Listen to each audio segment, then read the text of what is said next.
DJ Leroy. Night Watchman, how you doing, buddy? I'm well. How are you? Good, good. So, Night Watchman, you know what? Because I have my new hip, you know what I can do now, right? Dance. Dance to the drummer's beat. Yeah. Let's dance. Absolutely. Oh man, see, you going down that lane, huh? You are going down that lane, and I appreciate you. Well, needless to say, we know that dance is important, not only to young people, but also the elderly, like you and I. You notice I put you first, right? Yes, yeah. You put it in chronological order, going upwards. Very good. You see, I got to be ready for you tonight. You know this, man. So, well, needless to say, we have, of course, one person who is a returning guest. He has been on here before, and that could only be our guy, Leland Simmons. Bring him out. Yes.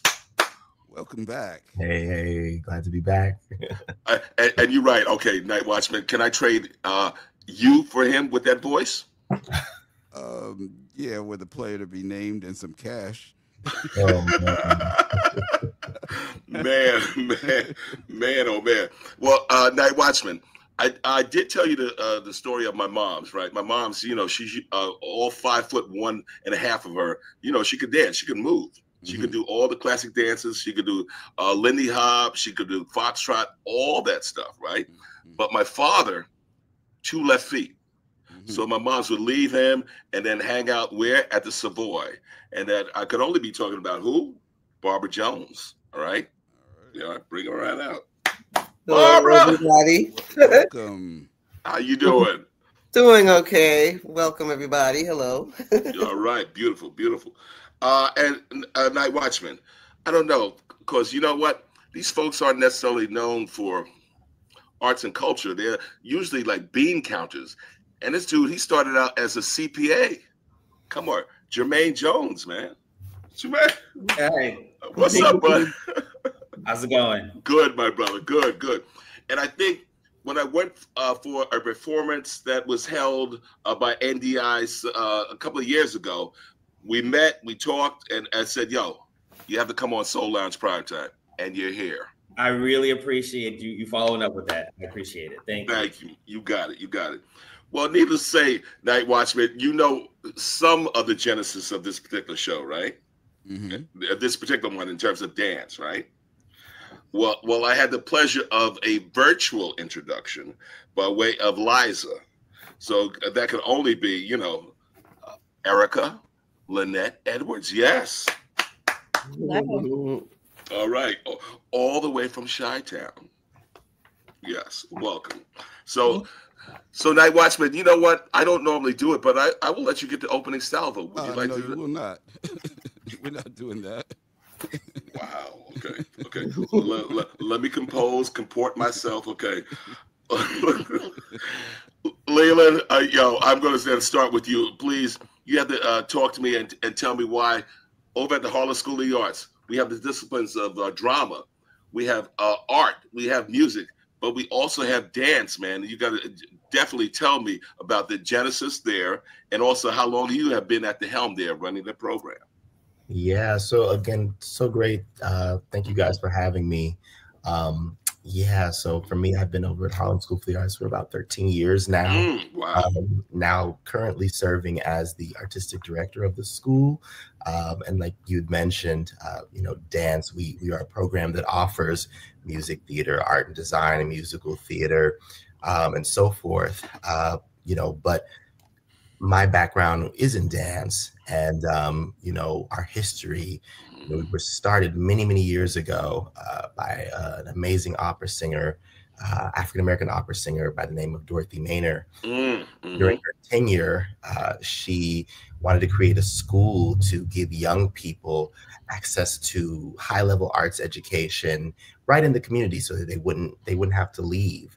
And during her time there, she decided to not only have a music department, but also have dance and have visual arts and all of the disciplines all under one roof for this interdisciplinary experience in the arts. And Oddly enough, her first director of dance was Mr. Arthur Mitchell, the one and only. For those who don't know, he went on to, he was the first African American principal dancer with the New York City Ballet. And he went on to create the Dance Theater of Harlem. So there was this rich legacy of dance in that institution, as our first director was this powerhouse giant, Arthur Mitchell. So that's history. Beautiful, beautiful. Thank you for that. And of course, Barbara, I told you the story of my mom's, right?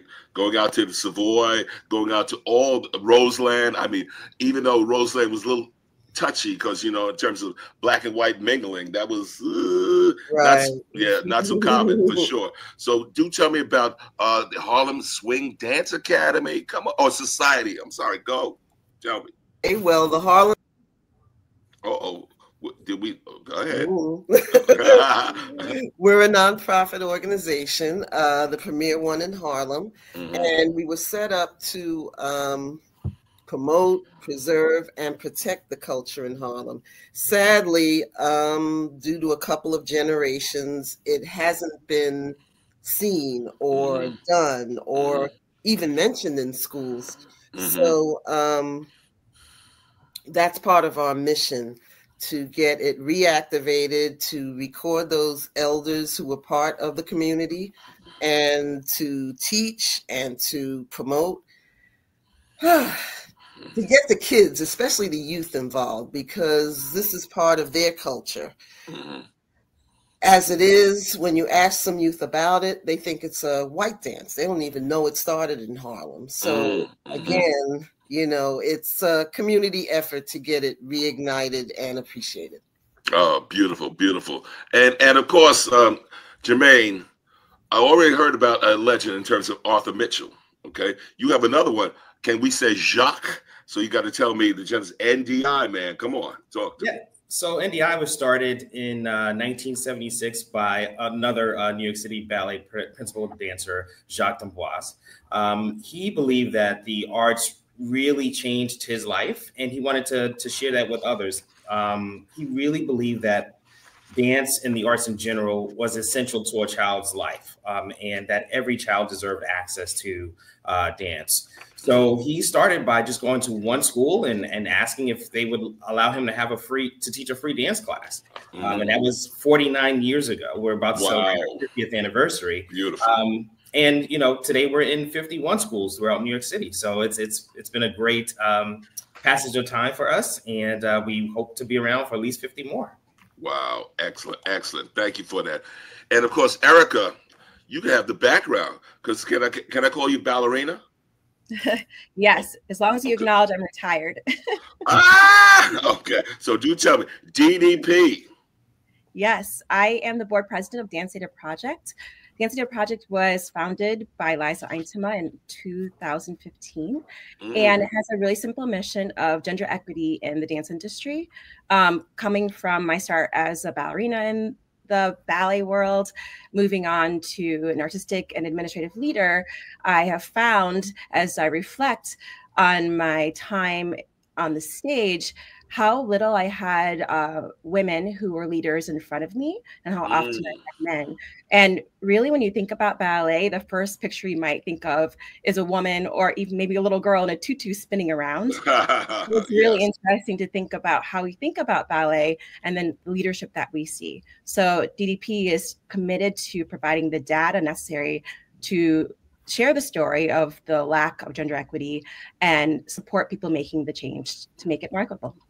Beautiful, beautiful. And Leland, capitalizing on what Erica just said, we talk about equity in the space, because I do remember, especially as it related to classical ballet, that apparently our bodies were not what they were necessarily looking for. Did you encounter that when you were also dancing, man? That was actually something, I won't say I encountered that, but I found that oftentimes I was just one of few dancers of color. Many of the schools that I trained at were, PWOs,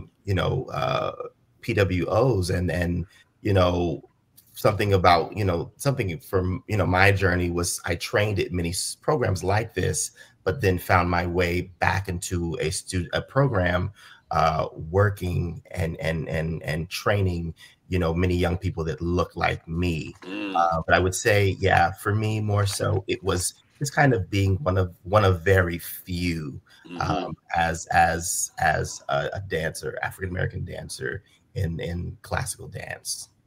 Gotcha. And Barbara, on what Leland was saying, I do know some history in terms of during the early jazz era. There was I believe they were white and from England or Great Britain, and they would champion the whole ballroom style of dancing, right? And it would be kind of like not sharp, rough edges, more fluid motion.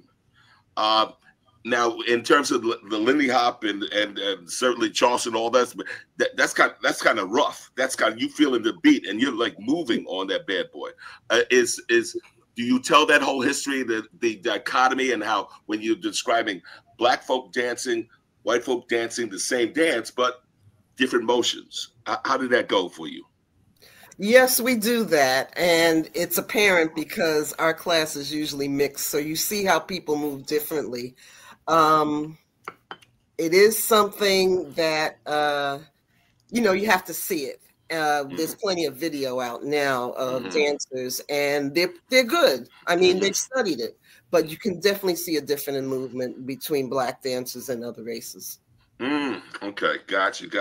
And with that, Jermaine, we talk about black and white, but also those who may be impaired on some level, but you guys, you work with them closely to see that their inner gifts are able to actually come out and flourish. Yes, that's true. We believe that every child deserves access to dance, and you're specifically talking about our Dream Project. That's Futures Realizing Excellence Through Arts and Music, arts and movement. So we have a specific program where we pair students who identify as having a disability, whether it's physical or other, with one of our dancers who may not identify as such. And we design our choreography in such a way that it meets the children with whatever way they can move, whether it be utilizing an assisted device like a wheelchair, or just basically moving their eyebrows, their arms, whatever they can move, can be used as a dance. And so, we're very proud of that program. It's 10 years now since we started. Nice. And, we specifically designed certain teacher training to help other organizations work with children who may identify as having a disability. Gotcha.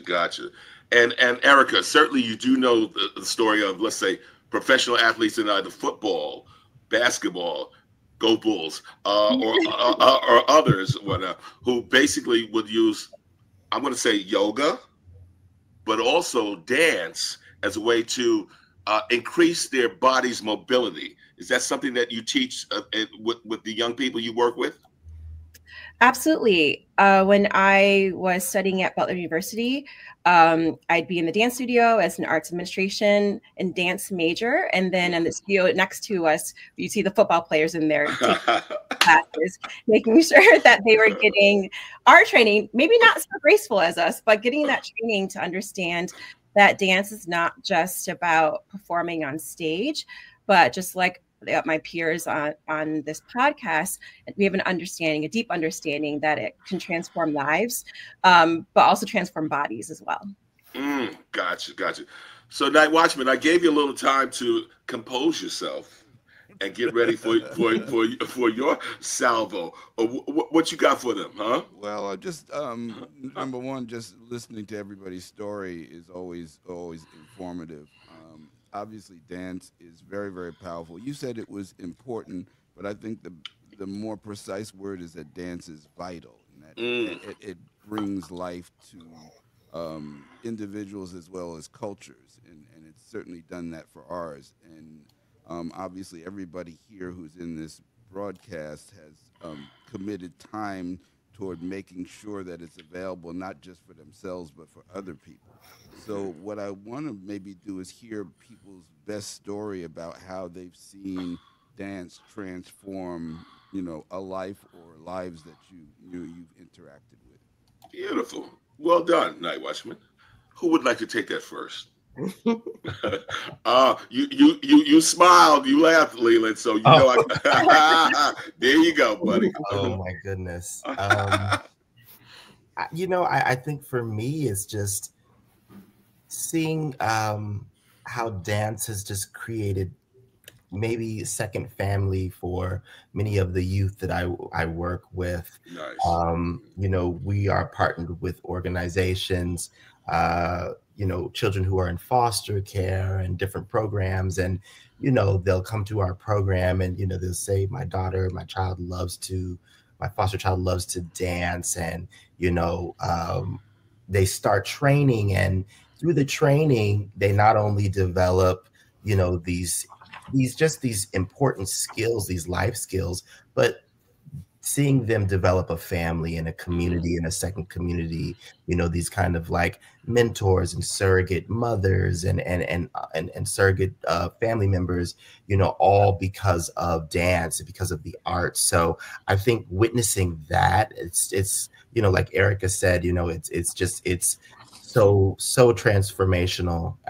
It's such a powerful thing. And so I would have to say that for me has been really, really special to see, year after year, especially seeing new children come to our program and who, might not have a supportive, stable home life, they now have something and people in their lives as a result of dance and the dance training and, and a way to channel some of the things that they're dealing with.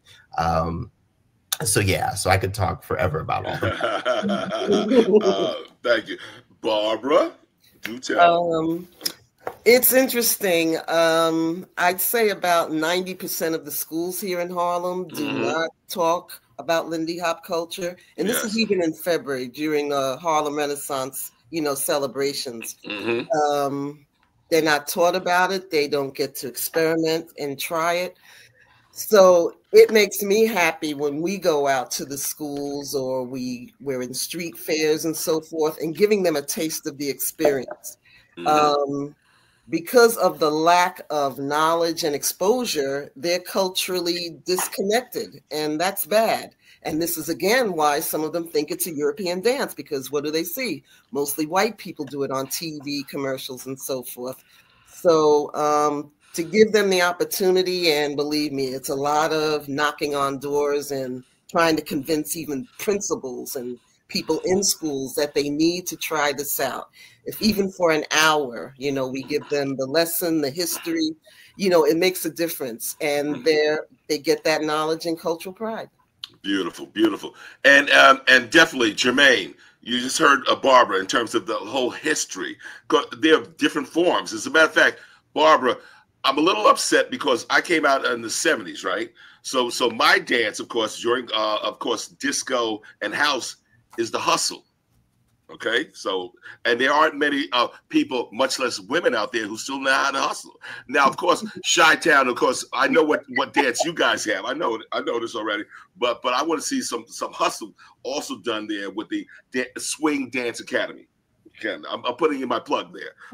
But going to you, Jermaine, what forms of dance and movement are you guys imparting to the young people? So for NDI, it's really performance-based, really giving the children a goal to try to reach towards. Yes. When we go into public schools, we're not finding, or we're not looking for the best dancers. It's the way our programming works. Every child on the grade must participate in our program. So it's not an auditioning or anything like that. And you'll find children who don't believe that they can dance or don't believe that they can do it or don't have that self-confidence to be able to believe that they can participate in the program. It's really performance-based, so it's not specific to any sort of genre, jazz or ballet or anything like that. But the choreography is created in such a way that the children can learn steps over time, and in a joyful and rigorous way where by the end of the class, they don't realize that they've learned a 16-step, choreography piece. And we continue to build on that over, a period of 10 weeks, maybe 38 weeks, depending on the residency that we're doing. And ultimately to have an end of year performance, which we're in right now, where the children get to actually perform for the rest of their school and the family. Wow. So it's an amazing thing to see that transformation from that child that is in the back that doesn't really want to participate to when they shine on stage. It's one of those amazing things to see. I do love that, because when I went to the performance, it was not only family but community. They were all there, and as you say, even if they're shy and feel that I got 2 left feet, they're still out there doing their thing. Yes. So I just want to make sure, Night Watchman, are you listening? Anyway, Erica, do tell me, different dance genres. What are you doing there at DDP?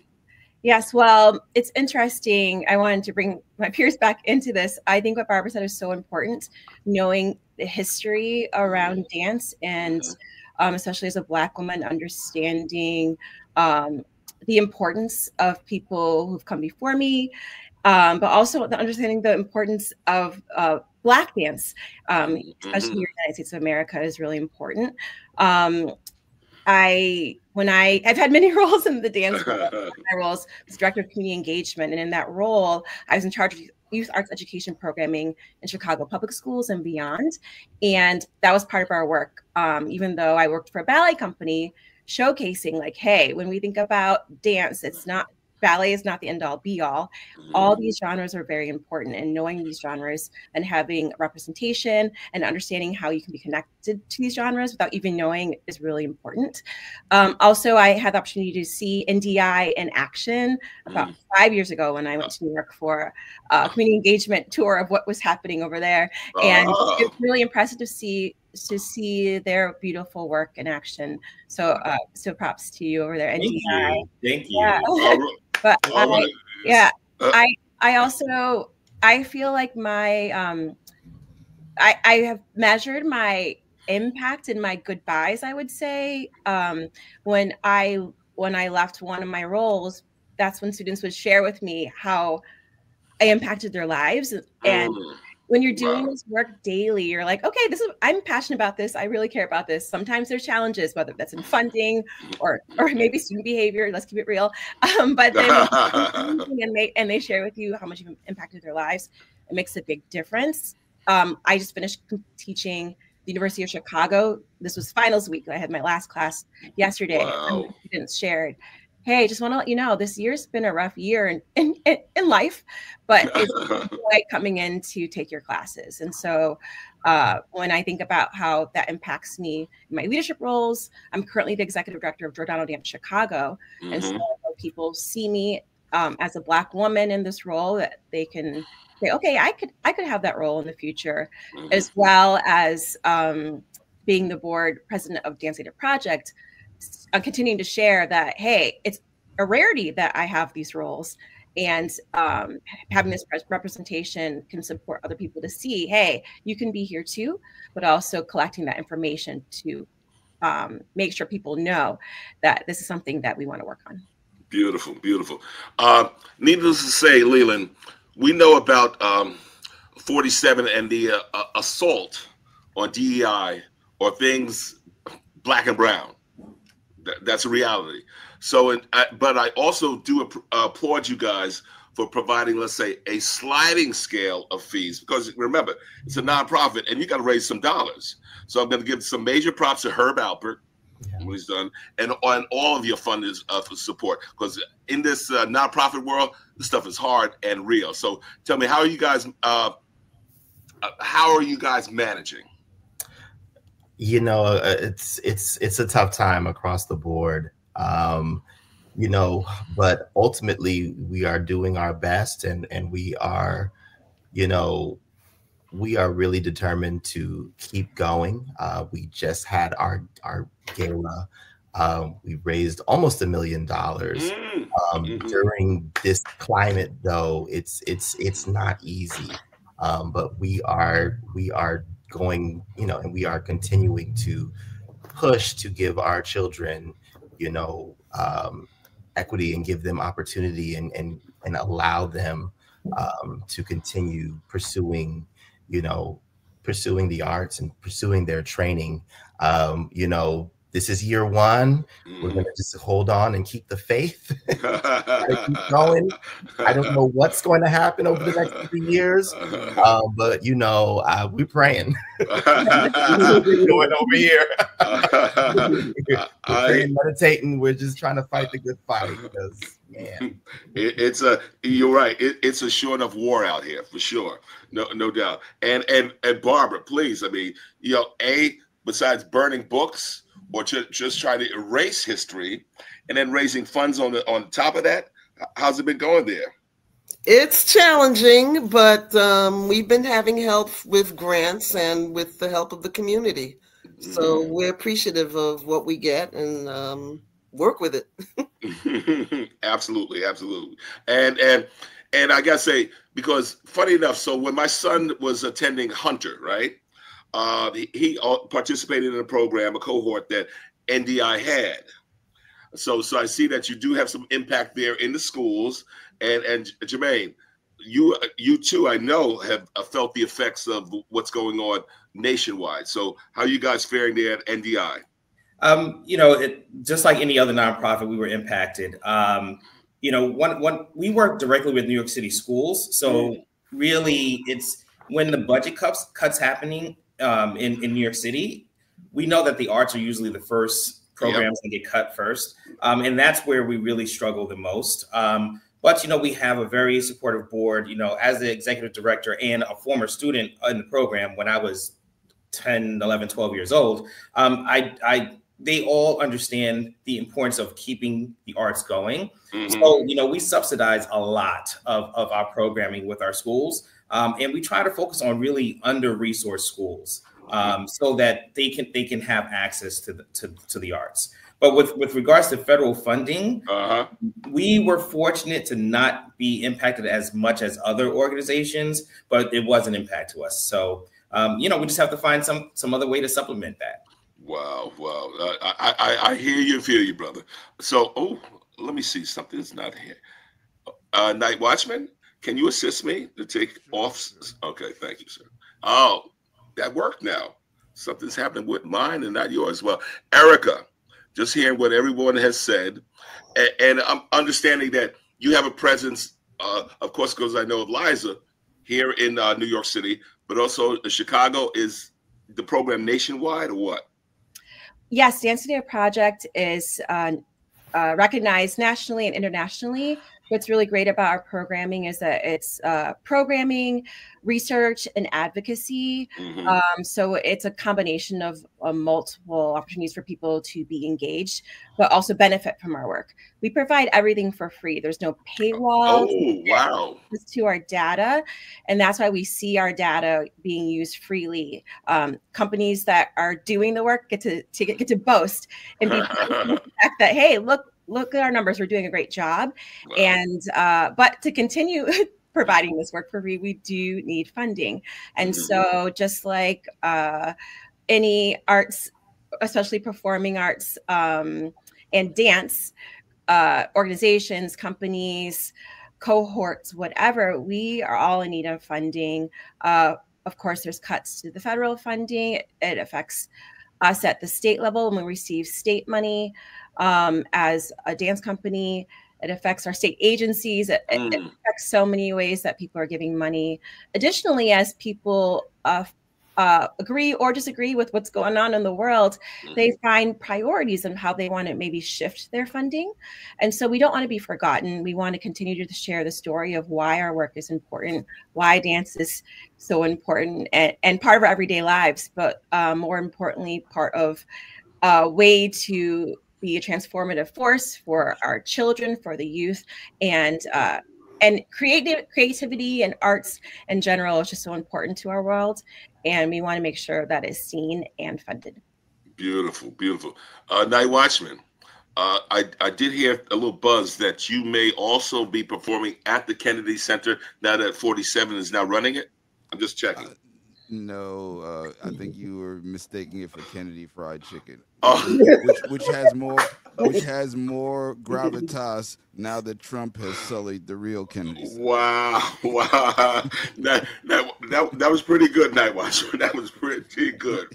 Oh man, Leland, man, I gotta come back to you. Oh, and Leland, please forgive me.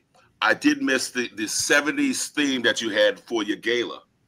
I had my fro, I had my bell bottoms. You know, I was ready. Okay.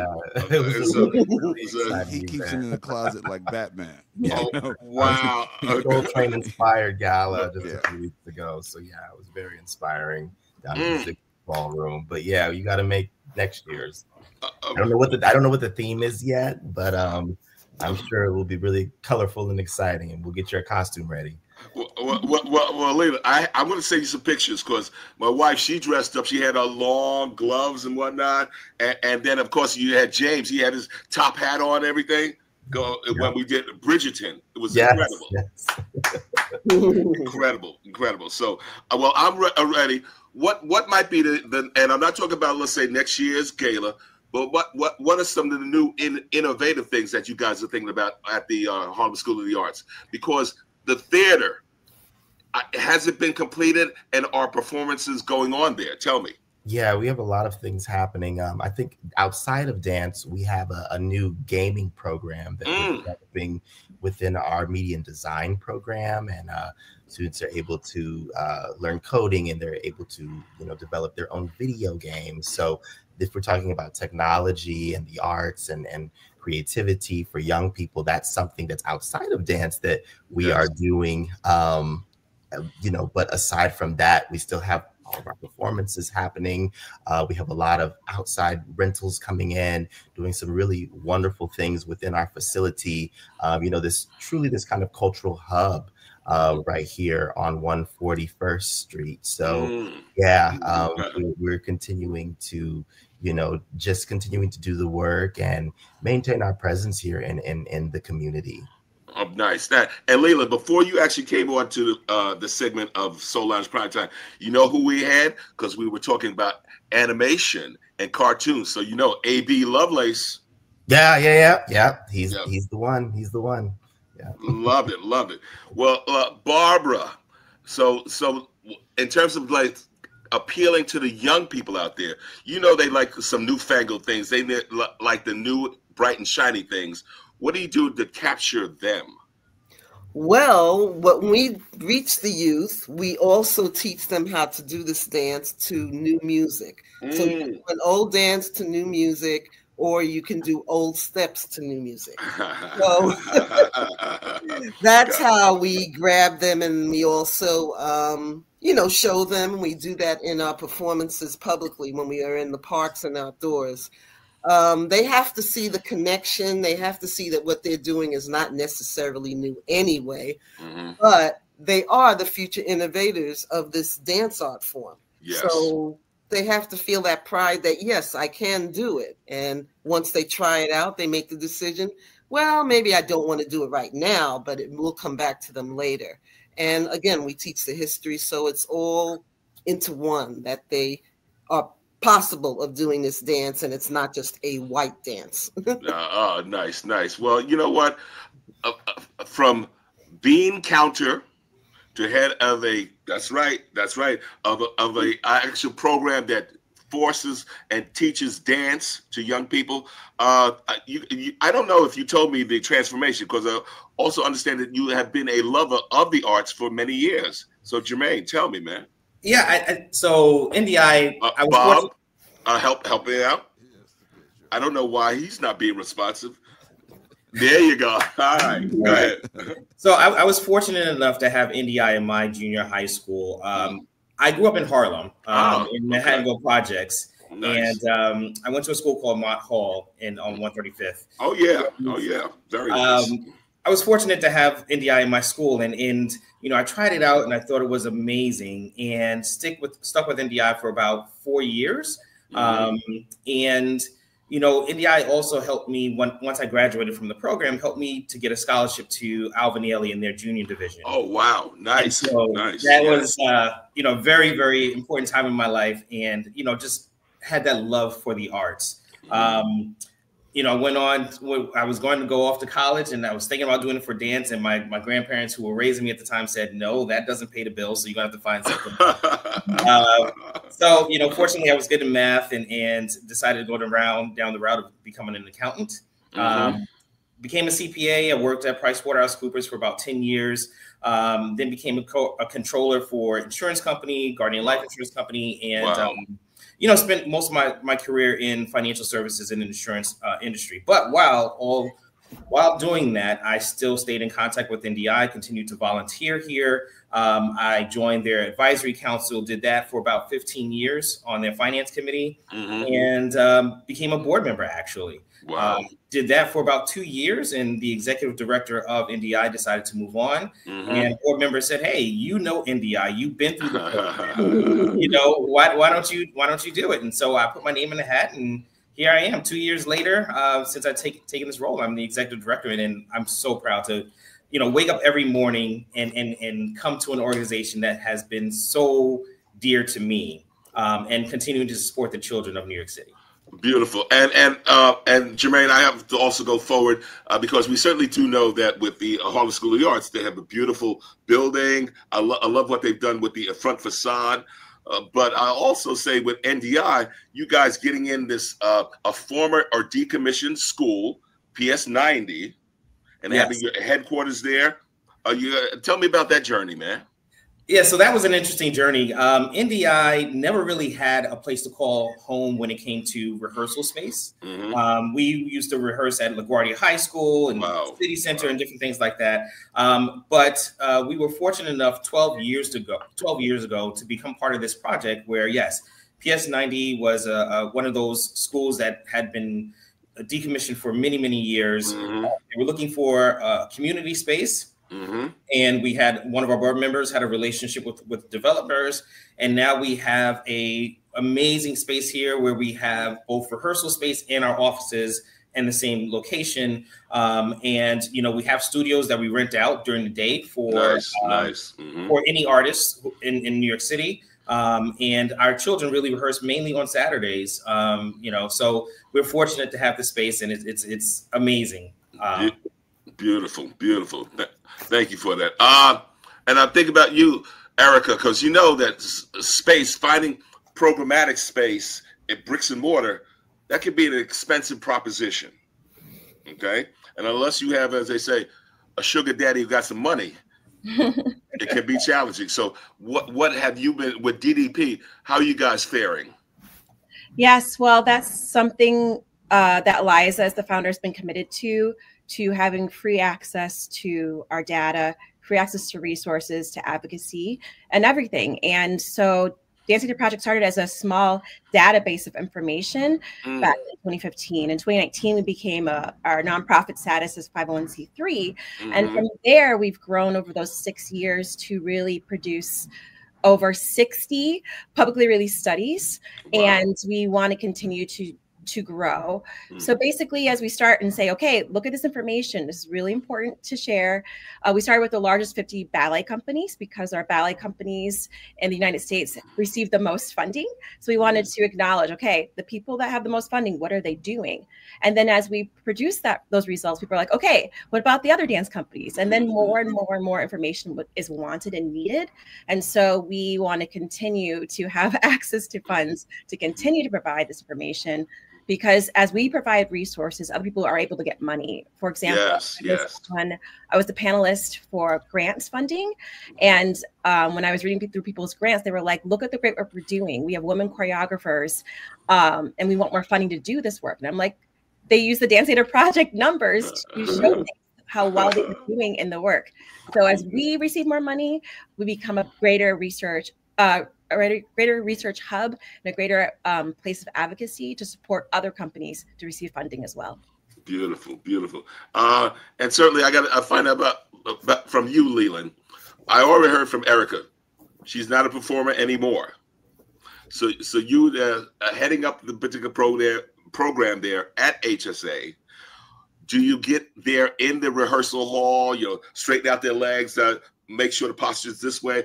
Tell me, what is your day like when you're doing this, man?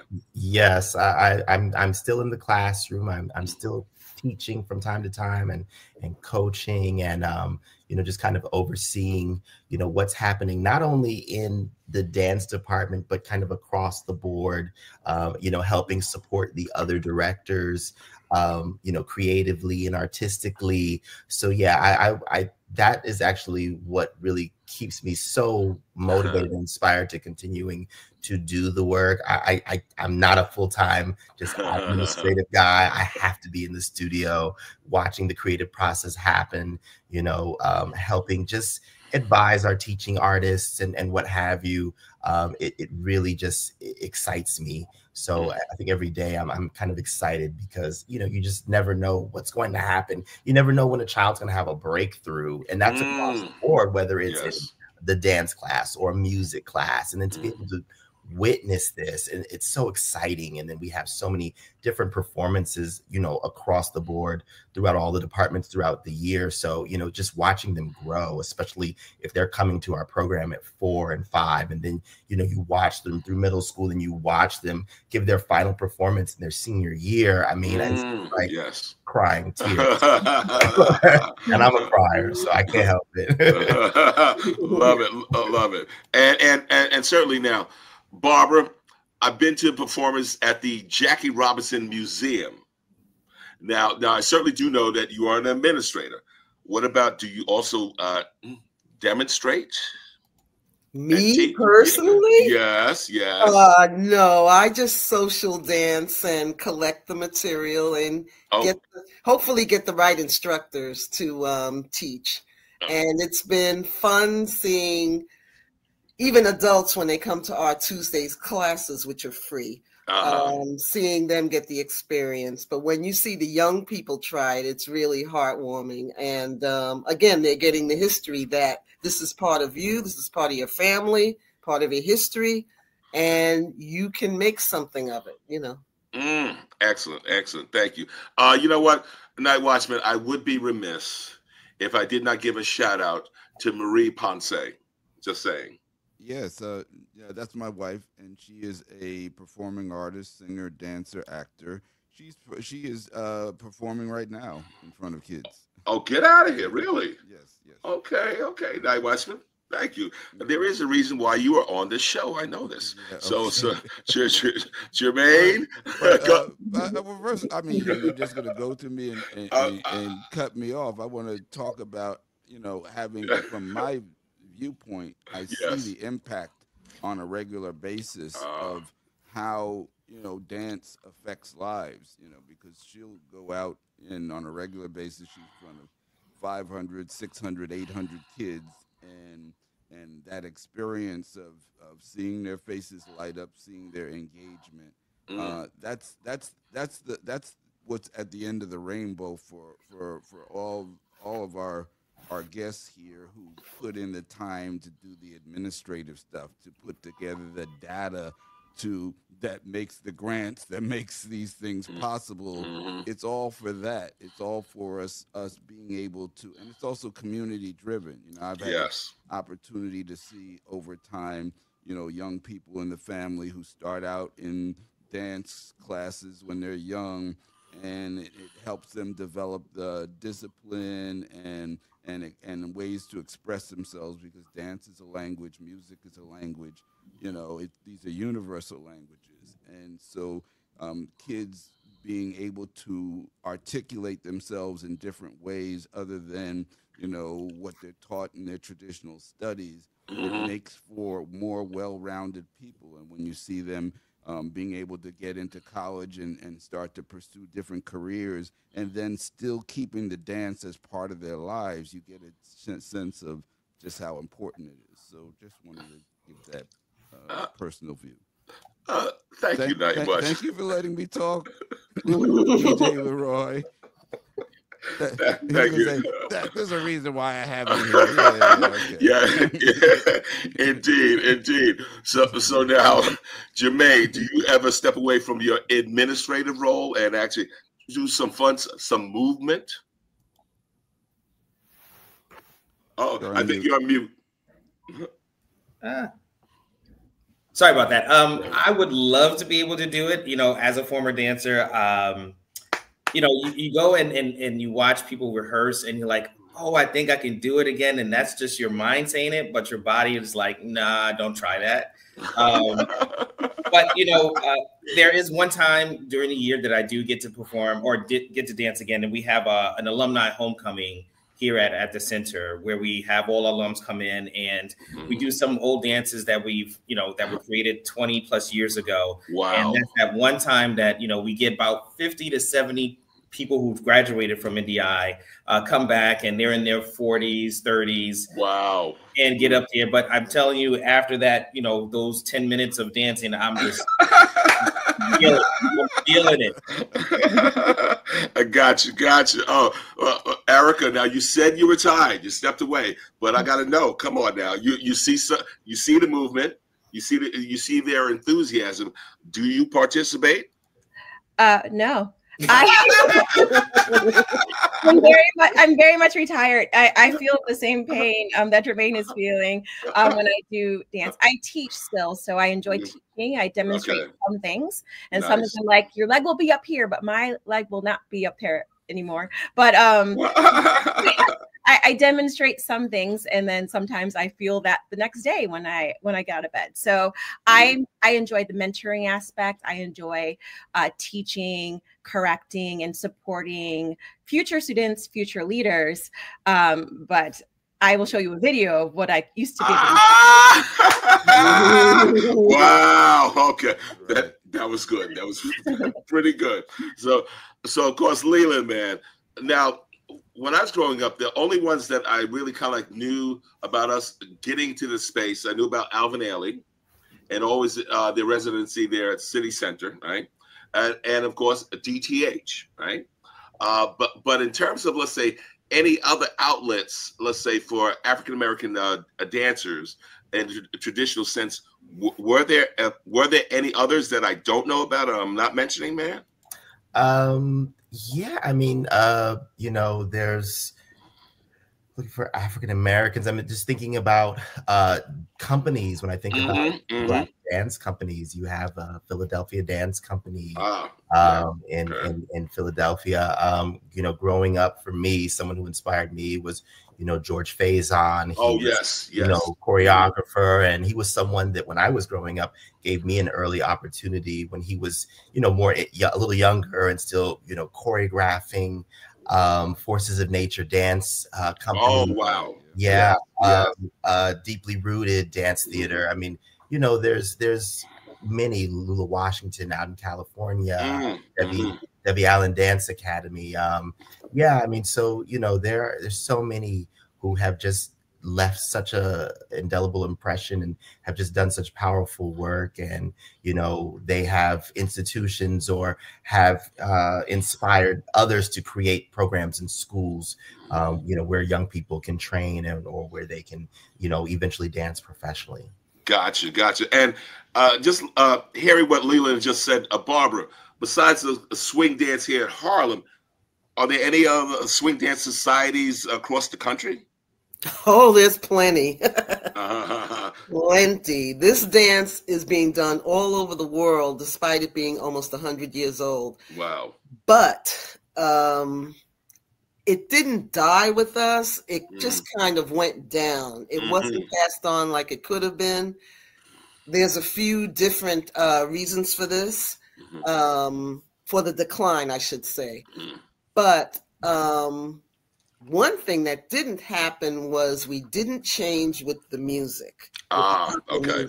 And that's where Detroit, Philadelphia, and DC, just for example, they changed with the music. When you look at those dances of hand dance, Philly bop, Detroit bop, or the stepping, you could see elements of Lindy Hop. Wow. Okay. So Lindy Hop has been with us through these years. Just that the roots, the original jazz dance, that kind of went low. So if you want to go to some of the other dance societies or academies, you're not going to see too many of us. I tell those who are in those areas where there are raisins in the sun, I said, you're just going to have to grit and go through it. You know, really want to learn this dance culture. Mm-hmm. But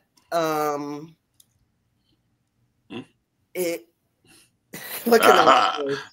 That's why we're here. That's why the Harlem Swing Dance Society is here in Harlem, to just kind of flip the script on this. Gotcha. Well, kind of hearing, Jermaine, in terms of, let's say, demographics, if you had to break down, tell me about the demographics there at NDI in terms of the racial, ethnic breakdown of what we see in your program. I would say I don't have the exact numbers, but I would say based on the schools that we're in, 70+% would identify as students of colors. We reach about we're in 51 schools, and we reach about 6,000 children every year that goes through our programming. So it's really based on the school dynamics. But like I said, we like to focus on other under-resourced communities where we like to partner with those schools in those areas. Gotcha. And well, you know, I'm coming to you, Erica. So DDP, give me your breakdown. Well, yeah, for our Dance Data project, we do focus on gender equity. We also are able to share information when people provide it about race and how it relates to the intersectionality, like me as a Black woman, doubling down on that information. We, because we don't have access to each individual company that we use a lot of public data to inform us, like 990s and public documents. We do ask companies for information, and we are so grateful when they are able to share it with us. But because we're not in each individual organization, we're not able to collect the specifics, because we don't want to put race on anyone when they say that's not what my race is, or for people, or race or ethnicity. So that's something that when we have information, we share.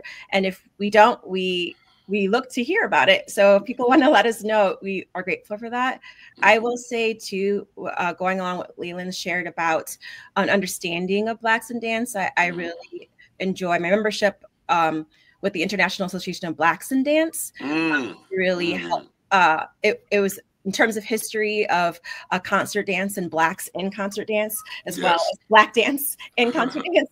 It's been a valuable resource to learn from my elders, as well as have an understanding what people are currently doing to make sure our legacy continues.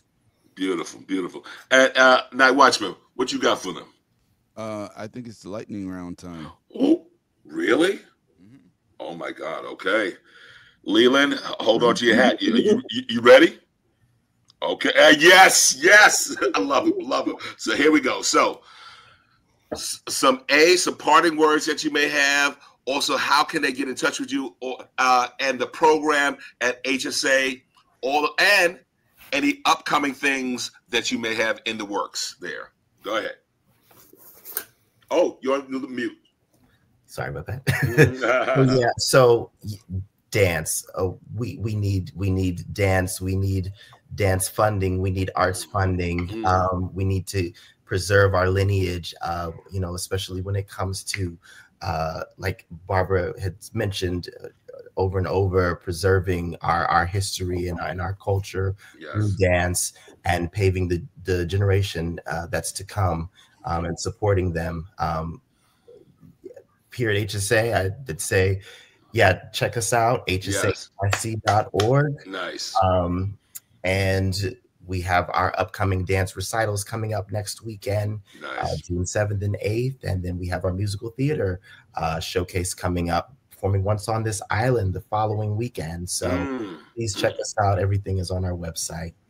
Beautiful. Thank you for that. Okay, Barbara.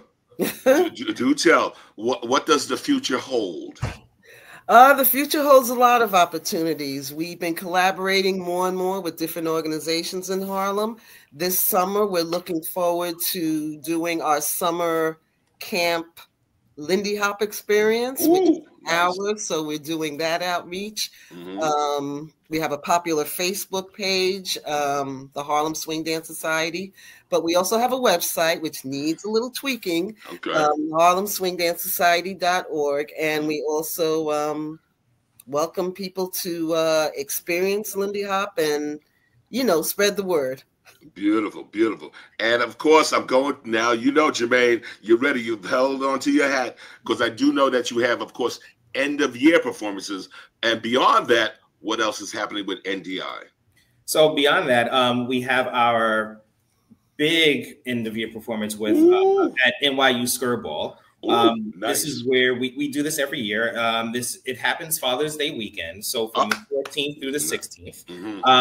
And this is where we bring about 200 dancers who are dedicated to NDI and come every Saturday, and they perform at NYU Skirball's space. There's about 10 to 12 pieces, individual pieces. Children from ranging from the age of 4. We have our first teamers. Through 8th graders, and so it's a wonderful experience. Our theme this year is the celebration of rock and roll. Oh, nice. Okay. It takes people through different aspects of rock and roll, starting from Sister Rosetta Tharpe, who was the godmother of rock and roll, all the way through to Prince, other Tina Turner. Oh, wow. There are some very, very good pieces, and really it's the educational part of that too, that the audience also learns about the history of our theme. So that's what's coming up for us. And if you want more information, you can go to nationaldance.org, or you can go to NYU Skirball and look at their events, and please go get your tickets. Beautiful, beautiful. Oh, Night Watchman, I'm starting to salivate. Are you going to hang out with me or what? Absolutely. If you can make it, you still are breaking in the new hip, right? Okay. Erica, you heard that. They taking shots out here. They're taking shots. That was from earlier. I owed you one. So do tell me, DDP, what's in the future? What you got going on? Yes, we have a lot. The research continues, and we won't stop with the support of many people supporting our work. Something exciting, even though I'm in Chicago right now, I will be coming to New York. Yes. Well, I will be there as we have an event sponsored by Ellevest and another tomorrow. It's called Investing for the World We Want. And it really gives an opportunity for us to inform people that Dance Theater Project exists and that we are doing this amazing work, giving people an opportunity to learn more about our impact. And as well as, like I said, the research will continue. You can follow us on social media platforms at Dance Theater Project. And if you can't give, you can always follow. We love to see people's comments, people's likes, and support of our newsletters, our podcasts, our interviews. And so we love to see people just engage with our work. Beautiful, beautiful. Night Watchman, do you think that all of them, we already know about Leland, but do you think the rest will be invited back to the cookout or what? Absolutely. Okay. Yes. So the Night Watchman, on that note, you should take us home. All right. You've been listening to or watching Soul Lounge Prime Time on WHCR 90.3 FM, the voice of Harlem, also live streaming on YouTube and Facebook. You can always find us on Monday nights, 7 o'clock on the radio and 8 o'clock on YouTube or Facebook. We want to take the time to thank our guests for the impact they have on the lives of young people as well as the culture. Older adults. Yes, also, but also cultural caretakers, because this is our heritage, this is our culture, and it's, as I said, dance is vital to our community. Wow. And on that note, yes, thanks for being with us. You guys have been incredible. Thank you so much. Yeah.